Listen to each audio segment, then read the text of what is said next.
ఒక్క 3 బిహెచ్కే ఫ్లాట్‌ని ఇద్దరు పిల్లలకు డిస్ట్రిబ్యూట్ చేయాలా? అది ఒక పెద్ద యుద్ధమే.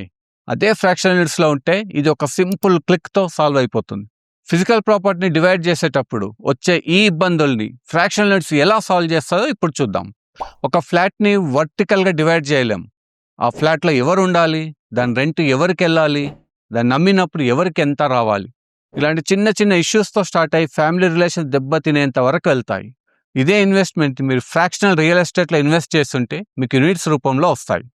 సో ఫర్ ఎగ్జాంపుల్ మీరు ఇన్వెస్ట్ చేసిన వాల్యూకి ఒక 10,000 ఫ్రాక్షనల్ యూనిట్స్ వచ్చుంటే అవి 5,000 ఈజీగా డివైడ్ చేయొచ్చు.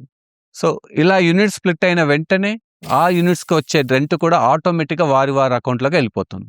ఇలా వచ్చిన ఫ్రాక్షన్స్ని మీ పిల్లలు వారి ఫైనాన్షియల్ ప్లానింగ్ ప్రకారం యూటిలైజ్ చేసుకోవచ్చు. రెంట్ కావాల్సిన అన్ని రోజులు వాళ్ళు they continue to hold and enjoy the rent. వాళ్ళు సేల్ చేసుకోవాలనుకున్నప్పుడు ఈజీగా సేల్ చేసుకోవచ్చు. ఎవరి ఫైనాన్షియల్ ఫ్రీడమ్ వారికే.